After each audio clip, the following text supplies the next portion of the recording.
예, 오늘 우리에게 주실 하나님 말씀은 구약 성경입니다. 구약 성경 사무엘상 20장 14절에서 16절까지입니다. 네, 할렐루야. 할렐루야. 네. 9월 시작이 됐는데 아직 많이 무덥고 강릉은 또 가뭄이 심하고 합니다. 하나님의 은혜가 우리 삶뿐만 아니라 또 주변의 많은 분들에게도 함께하기를 소망하며 오늘 말씀 같이 잠깐 나눠보도록 하죠. 오늘 읽은 본문은 요나단이 다윗에게 하는 이야기입니다. 근데 이 이야기가 평범하고 일상적인 이야기는 아니고요.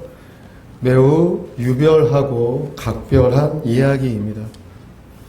왜 유별한 이야기냐? 왜 각별한 이야기냐? 하면 이 이야기가 도저히 현실 상황에는 맞지 않는 이야기를 지금 하고 있기 때문이다 라는 겁니다. 오늘 읽은 본문은 말씀드렸습니다마는 요나단이 다윗에게 하는 이야기입니다. 그러나 오늘 설교는 요나단을 언급하려고 하는 건 아닙니다. 요나단이 훌륭한 사람이라든지 그가 하나님의 뜻과 믿음을 쫓아갔던 사람이라든지 그래서 우리 요나단을 본받자라고 하는 이야기를 하려고 하는 건 아닙니다.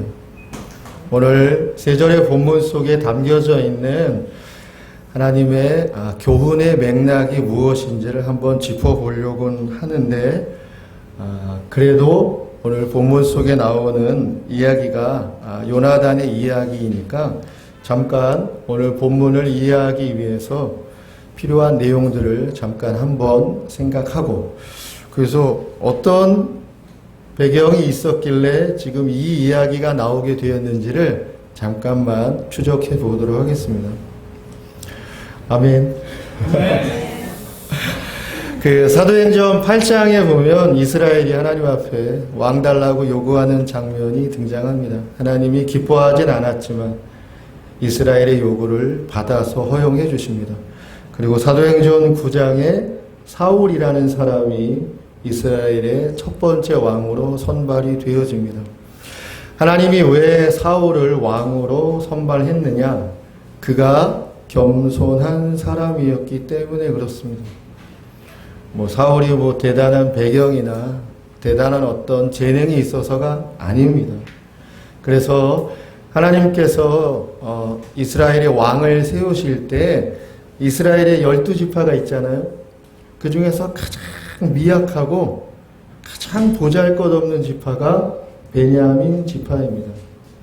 사사기 끝장에 보면 여러분 베냐민 지파가 쑥대밭이 됩니다. 얘기하자면 시간이 걸리니까. 그래서 간신히 그 버팀만 되어졌던 게 베냐민 지파입니다. 그래서 정말 이스라엘 지파 가운데 너무 미약하고 하나도 중요성을 갖지 못하는 그런 초라한 지파가 베냐민 지파라는 겁니다. 그 베냐민 지파 사람들 가운데에서 겸손한 사람 사울을 하나님이 왕으로 선발한 거예요. 그래서 사울이 왕이 된 이유는 그가 겸손했기 때문입니다. 그래서 사울의 인생의 키워드는 겸손이다 라는 거죠. 그리고 10장에 가면 사울이 기름 부음을 받아서 이제 왕으로 등극을 합니다. 그리고 11장에는 암몬과의 전투에서 사울이 아주 훌륭한 지도력을 잘 발휘를 합니다. 그래서 본인의 역할을 잘 감당하는 장면이 등장합니다. 그렇게 되어지다 보니 그 당시에 이스라엘을 지도하고 이끌었던 사무엘이 이제 나의 역할이 어느 정도는 마무리되었겠다 싶은 마음으로 사무엘상 12장에 이스라엘을 향해서 마지막 고별의 메시지, 고별의 설교를 합니다. 무슨 내용을 전했겠습니까? 하나님 잘 믿어야 한다. 너희들이 왕을 요구했지만 하나님이 그 요구를 기뻐해서 왕을 세운 건 아니지 않니? 그러니 왕이든 백성이든 각자 자기의 삶의 자리에서 하나님 잘 섬기고 하나님의 뜻을 잘 따라야 된다. 이렇게 사무엘이 설교를 합니다. 근데 13장에 가서 블레셋과의 전투가 벌어지는데 그때 사울이 실기하는 장면이 나옵니다. 뭘 실기했느냐면은 이제 전쟁을 해야 되니까 하나님 앞에 제사를 드리고 하나님 앞에 승리를 기도하며 하나님의 뜻을 구하는 시간이 필요했습니다. 근데 사무엘이 조금 늦게 오게 된 거예요. 급한 마음에 사울이 자기 마음대로 제사를 드리게 되어집니다. 별거 아닌 일 같지만 사울에 무엇인가 변화가 있다라고 하는 것, 그의 실기가 심각함이 있다는 사실이 보여지게 됩니다. 그래서 사무엘이 와서 사울을 책망을 합니다. 뭐라고 책망하냐? 당신의 나라가 길지 못할 것이다 라고 책망을 합니다. 이건 길지 않다라고 하는 의미도 물론 함의되어 있지만, 그러나 보다 더 중요한 내용은 회개하라는 거예요. 당신은 원래 겸손한 사람이지 않았냐? 근데 왜 오만하고 미끄러지고 있느냐? 그러면 안 된다. 그러니 하나님 앞에 반성하고 회개하라고 하는 취지의 내용이 큽니다.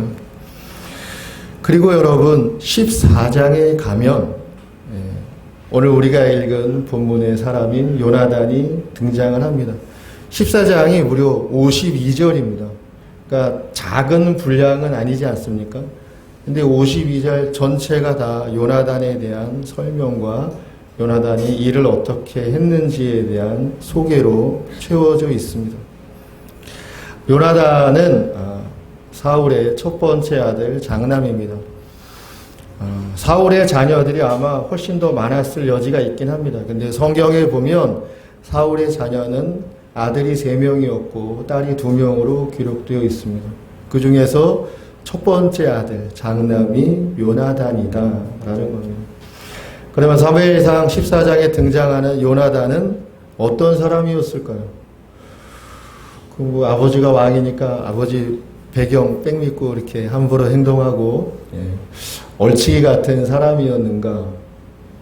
라면 전혀 그렇지 않다라는 겁니다.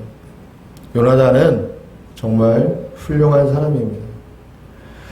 이 14장에서 요나단의 말과 행동, 그리고 어떤 일들을 처리해 나가는 과정들에 대한 상세한 설명들을 보면 요나단은 정말 용기가 있는 사람입니다.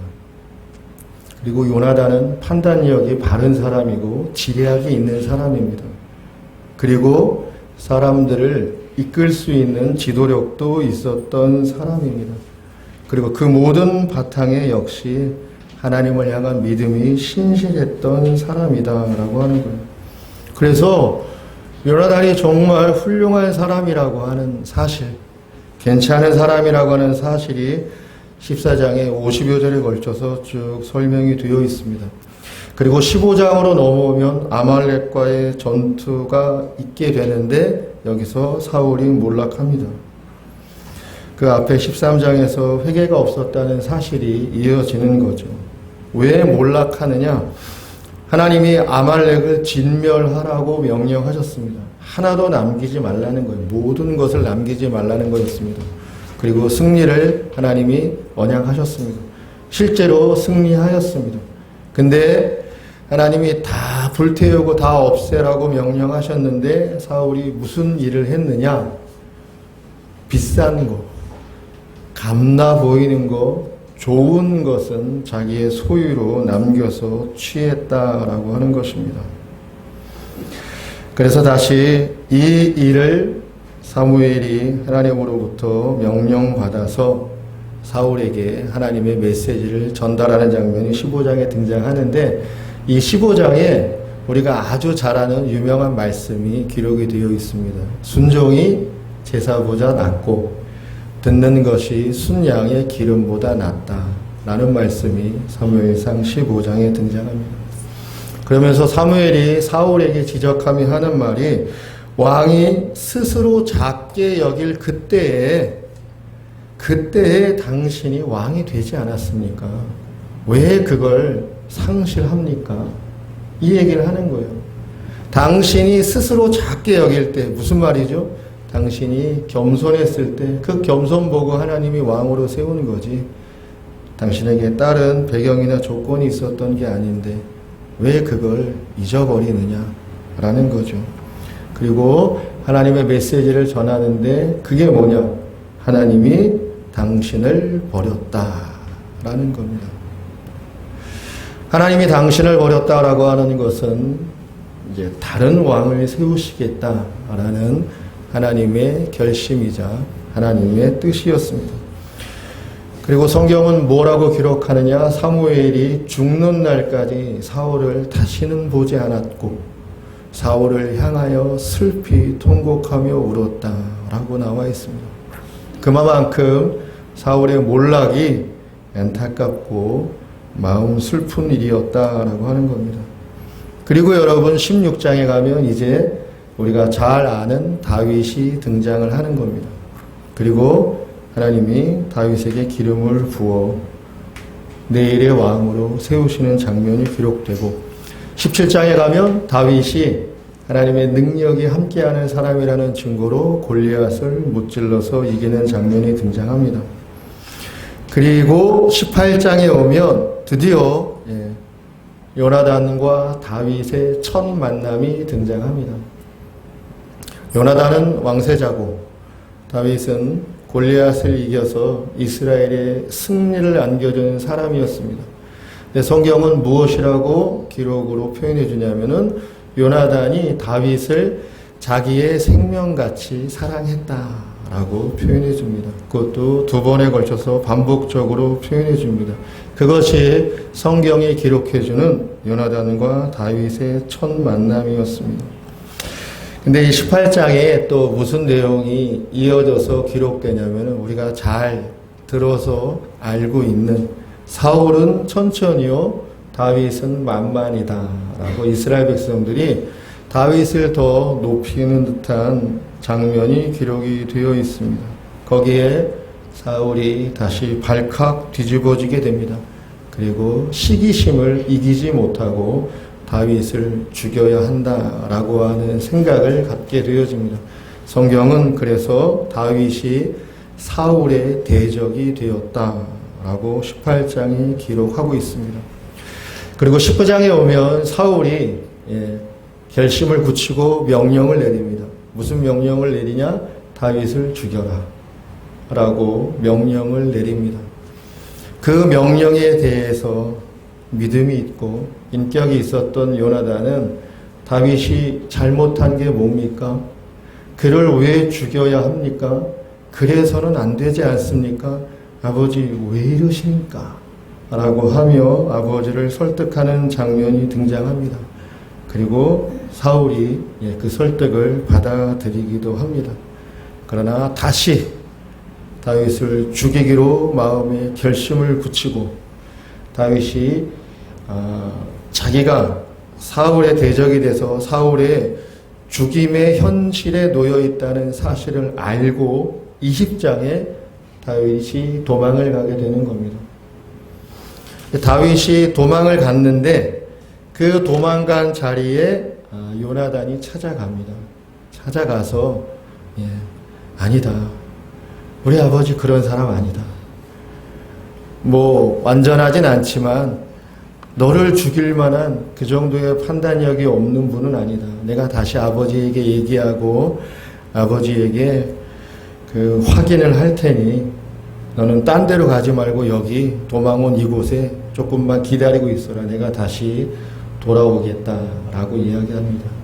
그리고 요나단이 아버지 사울을 다시 찾아가서 만나서 이야기를 하는 거죠.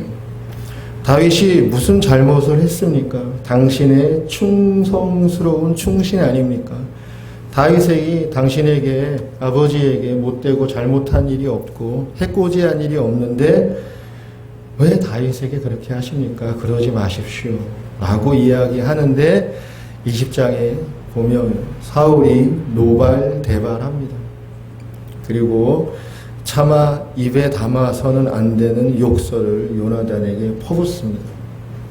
그리고 결정적으로 성경에 기록되어져 있는 사울의 언급 내용이 뭐냐면 다윗이 살아있는 한 나도 왕이 못 되고 너도 왕이 못 된다.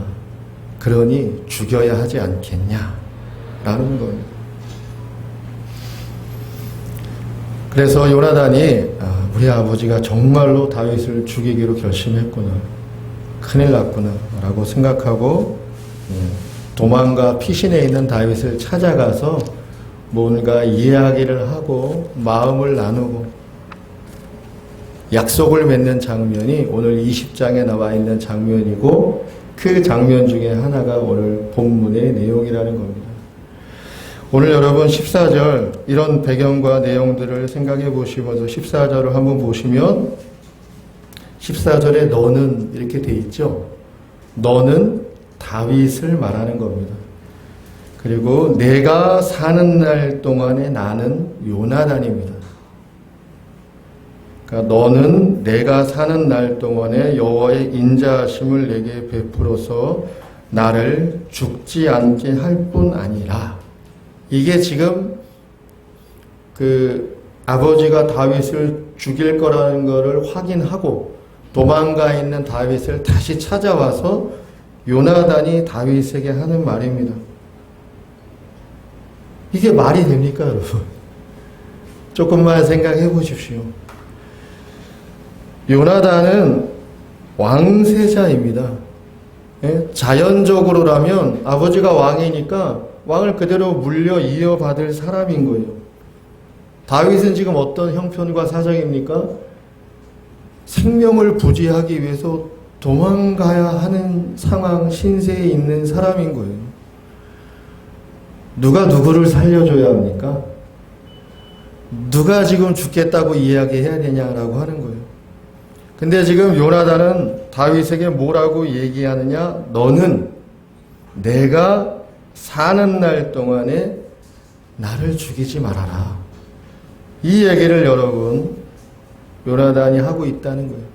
전혀 현실에 맞지 않는 이야기를 하는 겁니다. 전혀 상황에 맞지 않는 이야기를 하고 있다라고 하는 겁니다. 현실과는 전혀 어울리지 않는 이야기다라고 하는 겁니다. 다시 말씀드리지만 누가 누구를 살려줘야 하는 겁니까? 누가 누구를 죽일 수 있는 상황인 것입니까? 그래, 현실에 전혀 어울리지 않는 비현실적인 이야기를 지금 요나단이 하고 있다라고 하는 거예요.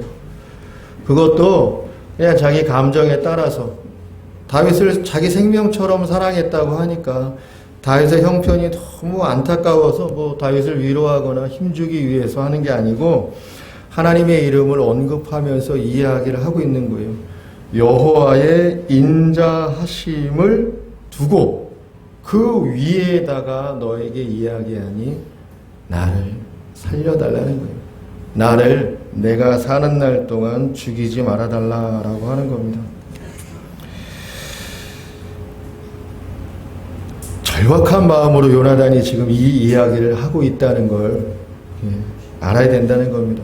그리고 15절도 16절도 사실 같은 맥락의 반복인데 15절에 보면 나뿐만이 아니라 내 집안도 살려달라고 이야기하는 거예요. 여호와께서 15절 여호와께서 너 다윗의 대적들을 지면에서 다 끌어버리신 때에도 너는 너의 인자함을 내 집에서 영원히 끊어버리지 말라. 14절은 나를 죽이지 말아달라고 하고 15절에는 내 집도 죽이지 말아달라고 부탁하고 있는 겁니다. 그리고 16절에 보면 요나단이 다윗의 집과 언약을 맺었다는 거예요. 생명을 유지, 부지해 줄 것에 대한 언약을 맺었다는 겁니다. 다윗의 집과 언약을 맺었다는 것은 사울에게도 자녀가 있고 다윗에게도 자녀가 있게 되지 않겠습니까? 그 자녀들끼리 또 그 후손들끼리도 이어졌을 때라도 죽이지 말아달라라고 하는 이야기를 하고 있는 것입니다. 그럼 여러분 왜 요나단이 이렇게 하는 것일까요? 전혀 현실에도 맞지 않는 있을 수도 없는 정말 이해하기 어려운 이 이야기를 왜 하고 있느냐라고 하는 겁니다. 이 비현실적인 이야기를 어쩌다가 하게 됐느냐라고 하는 겁니다. 그 이유는 요나단이 하나님의 뜻에 자신의 인생 기준을 세워 놓았기 때문에 그런 것입니다. 요나단도 다윗이 기름 부은 하나님이 선택한 자기 아버지의 후임자라는 사실을 알고 있었던 거죠. 그래서 요나단은 하나님의 뜻 위에 자신의 인생 기준을 세워 놓았기 때문에 지금 이 말도 안 되는 자기는 권력을 누리고 행사할 수 있는 왕세자의 입장이고 다윗은 알 수 없는 백척간두의 생명의 위기 속에서 바람 앞에 촛불처럼 어떻게든 어디로든 도망가서 생명을 유지해야 되는 절박한 위기의 상황인데도 개의치 않는 겁니다. 아니다. 그게 전부가 아니다. 하나님의 뜻은 다른 곳에 있다. 그것을 내가 알고 있기 때문에 내가 권력자요 네가 도망자가 아니라 결국 하나님의 뜻은 실현될 것이기에 살려줘야 할 사람은 나다. 그러니 나를 잊지 말아 달라라고 이야기하는 거죠. 그래서 여러분 요나단은 정말 믿음의 사람입니다. 이 하나님의 사실, 하나님의 진실, 하나님의 뜻을 알고 있고 알고 있는데 그치지 않고 그 하나님의 뜻을 자신의 인생 자리에서 실천하고 있기 때문에 그렇습니다. 요나단은 여러분 그 인생의 기록 분량이 다윗에 비하면 뭐 10분의 1이 될까 말까 정도니까 매우 작습니다.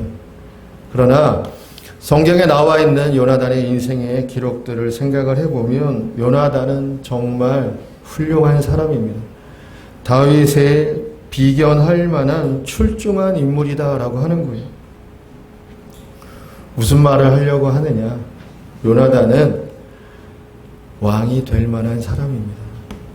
그리고 왕이 돼도 아무 문제가 없을 정도로 믿음에 있어서, 인격에 있어서, 또 그의 삶의 여러 태도에 있어서 그렇다라고 하는 겁니다.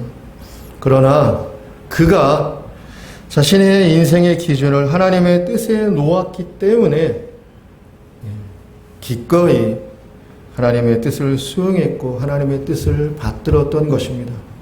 그래서 왕이라고 하는 권력과 의미의 자리에 집착하지 않고 인생의 기준을 하나님의 뜻 위에 세워놓았기 때문에 그가 오늘 본문의 이야기를 할 수 있게 된 것이다 라는 겁니다. 그래서 오늘 본문 14절부터 16절은 가장 비현실적인 이야기를 하는 듯이 보이지만 실질적으로는 여러분 가장 현실적이고 가장 구체적인 실제적인 꼭 필요한 사실의 이야기를 하고 있는 것이다 라는 겁니다. 왜 그렇습니까? 왕이 될 사람은 자기가 아니라 다윗이었기 때문에 그렇습니다. 지금 맞닥뜨린 현실은 아무것도 아닌 거예요. 나는 권력자고 넌 도망자고 이 현실이 아무것도 아니라는 겁니다. 하나님의 뜻은 반드시 이루어질 것이고 우리 모두 하나님의 뜻 위에서 살아야 하는 육신에 지나지 않으니 지금의 이 현실은 그렇게 절대적인 것이 아니다 라는 사실을 오늘 본문은 보여주고 있다라고 하는 겁니다. 여러분 종종 이렇게 여러분 오해하는 경우들이 있을지 모르겠습니다. 요나단이 다윗을 자기 생명같이 사랑했으니까 자기 생명같이 사랑하는 다윗이기 때문에 왕위를 양보한 게 아니냐? 그렇지 않습니다. 사랑한 건 사랑한 것이고 하나님의 뜻은 하나님의 뜻으로 수용하고 받들었다라고 하는 것입니다. 여러분 성경의 오늘 본문의 맥락을 우리가 이제 잘 한번 생각해 보도록 하겠습니다. 인생의 기준 위에 하나님의 뜻을 세우는 것이 얼마나 중요한 것이고 필요한 것인지 요나단의 경우를 생각하고 살펴보면서 그러면 우리의 인생의 기준 위에 하나님의 뜻을 세울 수 있는 길은 어디에 있는지 우리가 어떻게 하면 내 인생의 기준 위에 하나님의 뜻을 세울 수 있는 것인지 그걸 여러분 우리가 한번 추적해 보도록 하겠습니다. 오늘 본문에 담겨 있는 하나님의 메시지의 의미적 교훈도 거기에 있지 않을까 생각합니다. 첫 번째는 현실론의 포위를 뚫고 나가는 데 있다라는 겁니다. 현실론의 포위를 뚫고 나가는 데 있다. 여러분, 우리가 다 주어진 시간의 인생을 삽니다. 어디 안에서 삽니까? 현실 안에서 살아가는 겁니다. 현실하고 개별적으로 상관없이 사는 인간 인생이 있습니까? 다 현실 안에서 주어진 시간의 인생을 사는 겁니다. 근데 여러분, 인생의 기준 위에 하나님의 뜻을 세우는 길은 현실론의 포위를 뚫고 나아가는 데 있는 것입니다. 하나님의 뜻은 현실의 개선에 있는 게 아닙니다. 또한 하나님의 뜻은 현실을 차지하는 것에 있는 것도 아닙니다. 현실은 개선될 수도 있습니다. 그러나 악화될 수도 있습니다. 물론 현실은 우리가 차지할 수 있는 경우도 있습니다. 무엇인가를. 하지만 모두 다 빼앗기는 경우도 있을 수 있다라는 겁니다.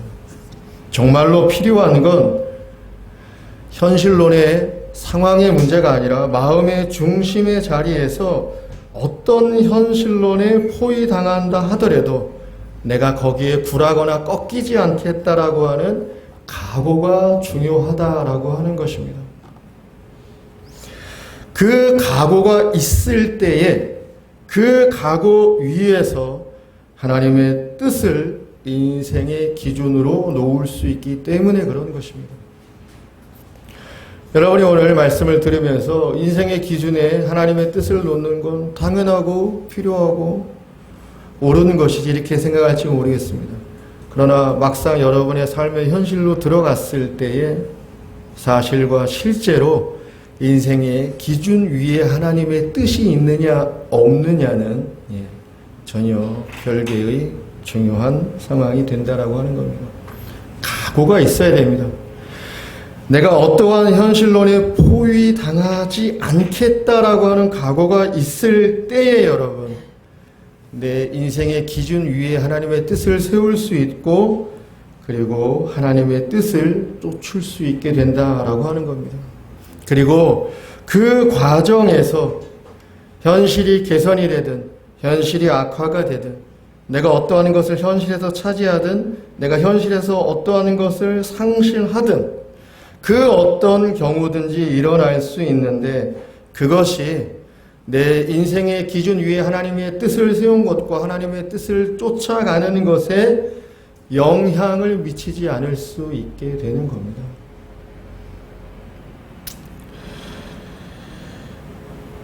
이 점이 여러분 오늘의 기독교회, 오늘의 교회에 있어서 매우 중차대한 지점이고 사활이 걸린 지점이다 라고 이야기하고 싶습니다.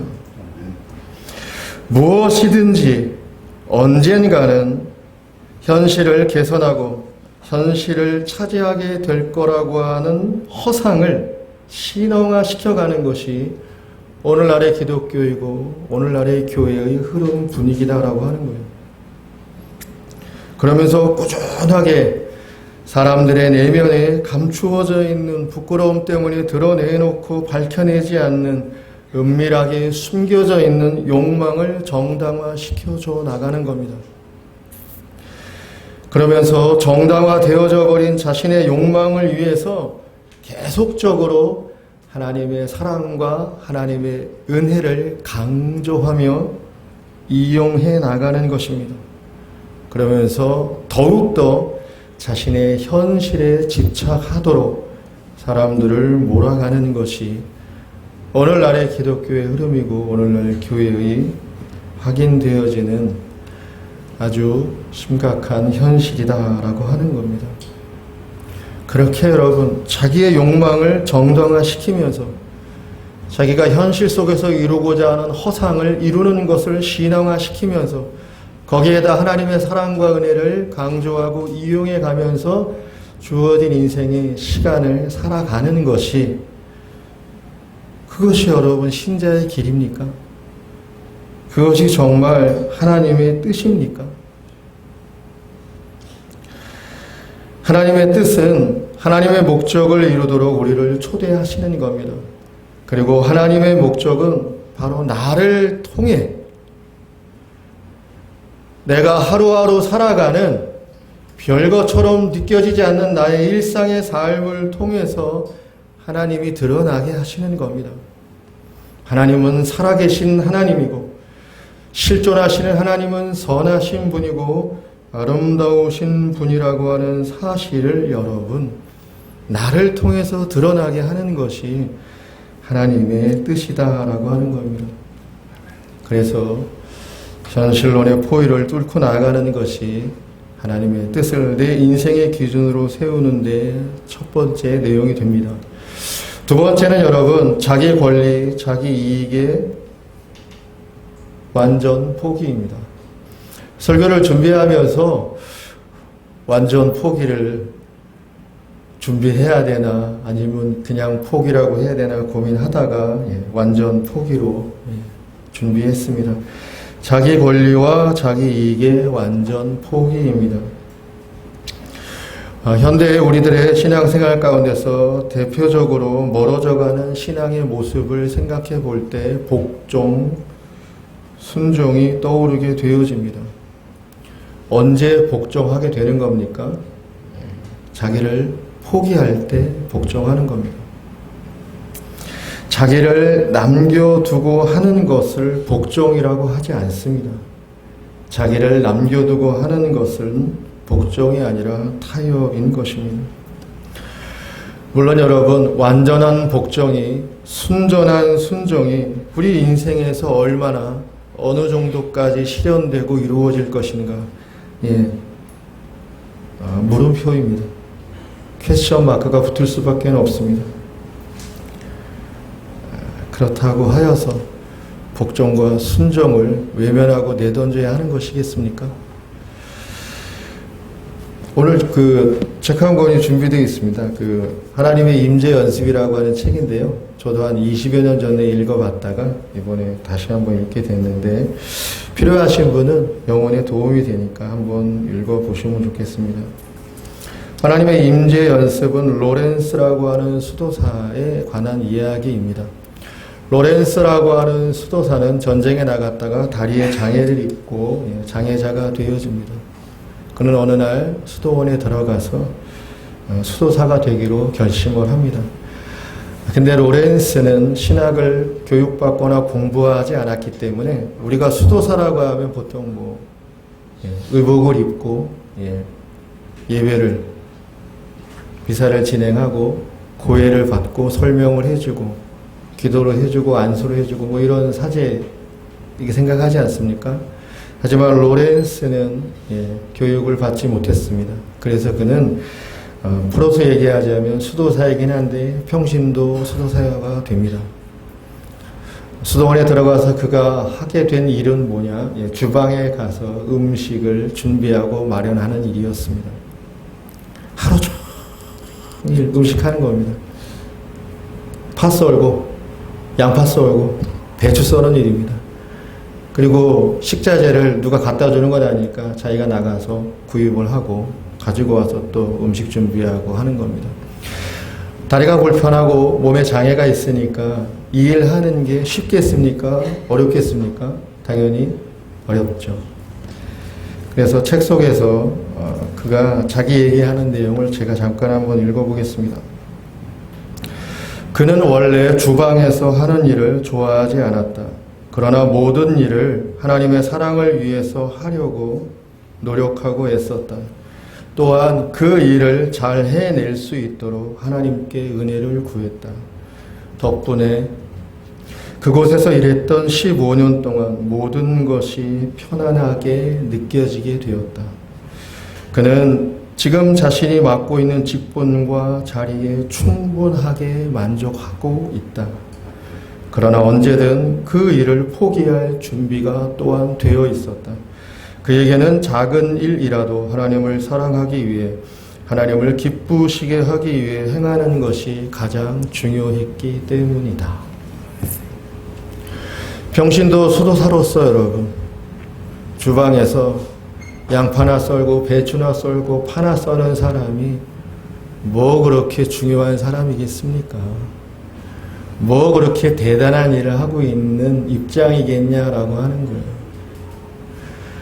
근데 로렌스라고 하는 사람이 자기의 일 속에서 하나님을 사랑하고 하나님을 기쁘시게 해드려야 한다라고 하는 마음의 결심 속에서 작은 일을 작게 여기지 않고 불편한 일을 불편하게 생각하지 않으면서 하나님의 임재의 기쁨과 은혜를 누리기 위해서 꾸준하게 자신의 마음을 연습하면서 하나님의 임재를 연습했다라고 하는 겁니다.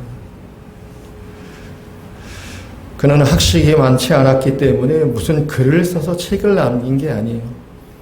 15년을 그 수도원의 주방에서 파 썰고 양파 썰고 배추 썰면서 하루하루를 여러분 자신의 마음을 하나님께 드리는 일에 수고와 노력을 아끼지 않고 본인의 표현을 따르자면 연습을 했다는 겁니다.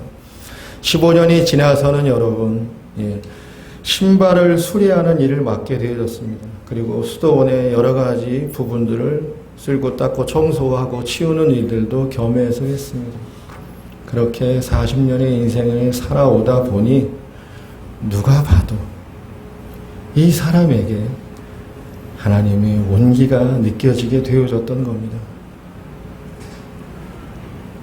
배추 썰던 사람에게, 신발 수리하는 사람에게, 쓰레기 먼지 닦고 치우는 사람에게서 하나님의 임재하심이 느껴졌던 거예요. 그래서 몇몇 사람하고 편지로 주고받고 메모하고 자기 일기처럼 몇 개 기록하여졌던 글들이 남아서 그의 사후에 책이 되어졌습니다. 그가 여러분 1691년에 사망했으니까 지금으로부터 대략 300년 전에 살았던 사람인 거죠.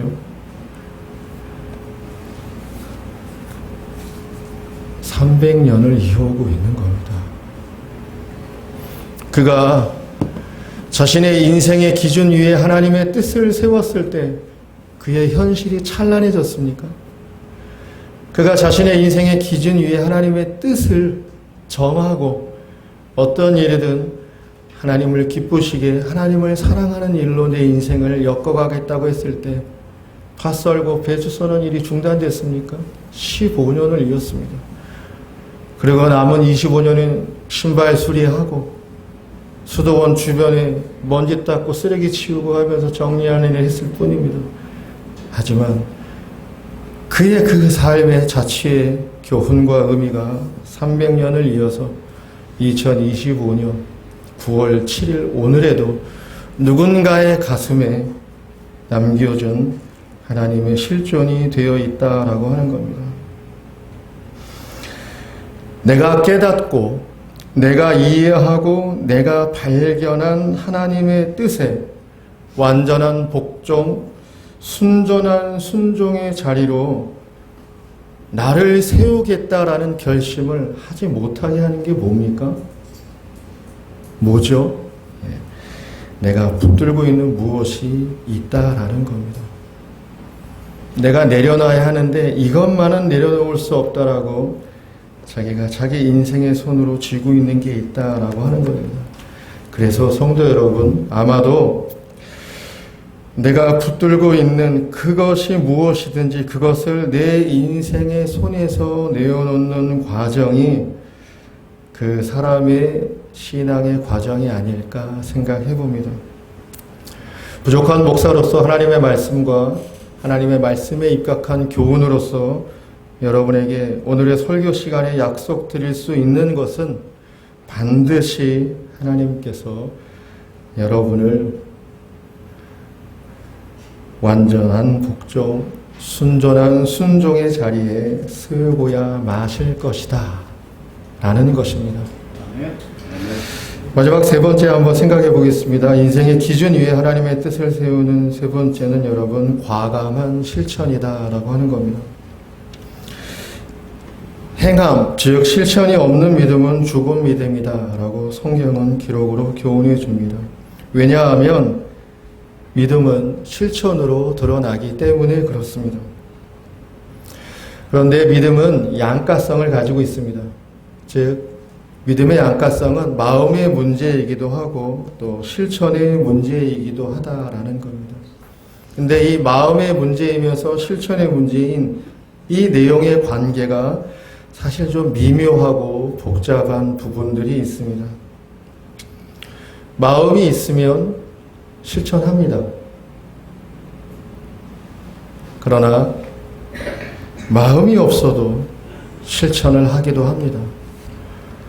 왜냐하면 인간은 위선의 존재이기 때문에 그렇습니다. 마음이 있으면 당연히 실천하지만 자기를 돋보이게 하기 위해서라면 또는 자기에게 이익과 필요가 되어진다면 또 다른 사람의 인정이 너무나도 중요하다 생각되어진다면 아무 마음이 없어도 실천합니다. 그래서 여러분, 실천한다는 건 마음이 있다는 사실을 보여주기도 하지만 모든 실천이 다 마음이 수반되어야 하는 것은 아니다 라는 겁니다. 그래서 실천에 관한 교훈을 예수님께서 뭐라고 하셨는지가 주목할 필요가 있습니다. 예수님이 뭐라고 하셨냐? 실천을 할 때 남을 의식하지 말아라. 보상의 심리에 갇혀있지 말아라. 결과에 휘둘리지 말아라. 이 맥락의 언급을 여러분 여러 차례 예수님이 말씀하셨습니다. 대표적으로 하신 말씀 하나만 꺼내보자면 산상수훈에 나와 있는 말씀, 오른손이 한 걸 왼손이 모르게 하라는 겁니다. 여러분 생각해 보십시오. 오른손이 한 걸 어떻게 왼손이 모를 수 있습니까? 두 개 다 내 손인데 오른손도 내 신체고 왼손도 내 신체고 오른쪽도 내 감각이고 왼쪽도 내 감각이고 다 내 몸인데 어떻게 오른손이 하는 걸 왼손이 모르게 할 수 있겠느냐라는 겁니다. 이 맥락의 교훈을 예수님이 하는 거예요. 남을 의식하지 말아라. 인정받고 칭찬받고 높임받는 거 개념치 말아라. 보상의 심리에 갇혀있지 말아라는 거예요. 내가 이렇게 했는데 내가 이만큼 했는데 이 정도는 주어져야 되지 않겠냐라고 하는 생각에 갇히게 되면 안 된다. 결과에 휘둘리지 말아라. 진실하게 땀 흘려 성실하게 노력해서 최선 다하고 책임 다했으면 결과가 어찌 되든지 간에 결과에 휘둘릴 필요가 없다라는 것입니다. 그래서 진리의 빛 교회 성도 여러분, 옳은 일, 바른 일, 필요한 일이면 내가 하면 됩니다. 내가 볼 때 그게 옳은 일이야. 그러면 내가 하면 돼요. 그건 바른 일이야 하면 내가 하면 됩니다. 필요한 일이야 라고 하면 내가 하면 됩니다. 너무 누구를 의식하지 마십시오. 또 누구를 너무 끌어들이려고도 하지 마십시오. 하나님의 뜻을 인생을 가늠하는 기준으로 살아가려고 하면 하나님의 뜻을 향하는 과감한 실천으로 자신이 자신을 끌고 가야 하기 때문에 그렇습니다. 인생의 기준 위에 하나님의 뜻을 세운다라고 하는 것은 하나님의 뜻을 쫓아가겠다는 것인데 그것은 여러분 자신이 자신을 끌고 나아가는 형식이 대단히 중요하다는 거예요. 내가 나를 끌고 가야 하는 게 아니겠습니까? 그 자리로 그 뜻을 향하여서 포인트 하나 짚어드리겠습니다. 하려고 할 때 하나님이 은혜를 주시는 겁니다. 그게 하나님의 은혜입니다.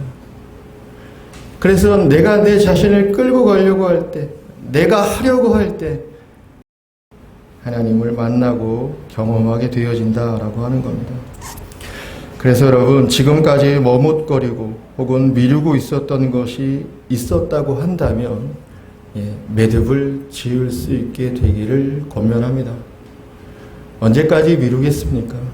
언제까지 머뭇거리겠느냐라고 하는 겁니다.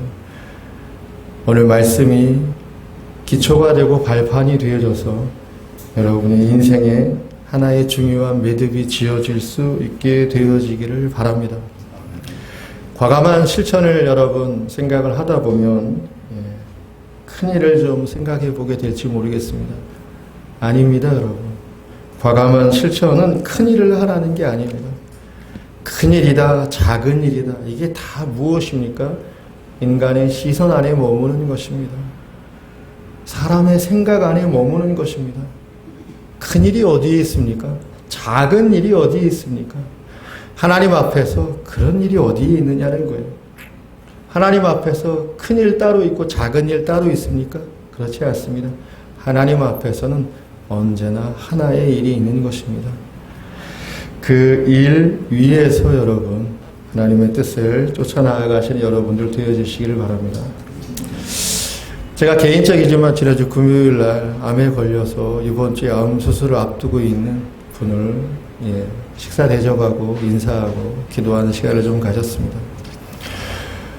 우리의 인생에 예상과 추측이라는 게 참 의미가 없다 싶은 그런 생각이 들기도 하였습니다. 믿음이 있는 분이니 잘 감당하시긴 하겠지만 그래도 또 수술과 치료 회복의 시간들이 있어야 하니 그 마음에 또 하나님의 위로와 또 믿음의 자리를 드리곤 전달하긴 했습니다.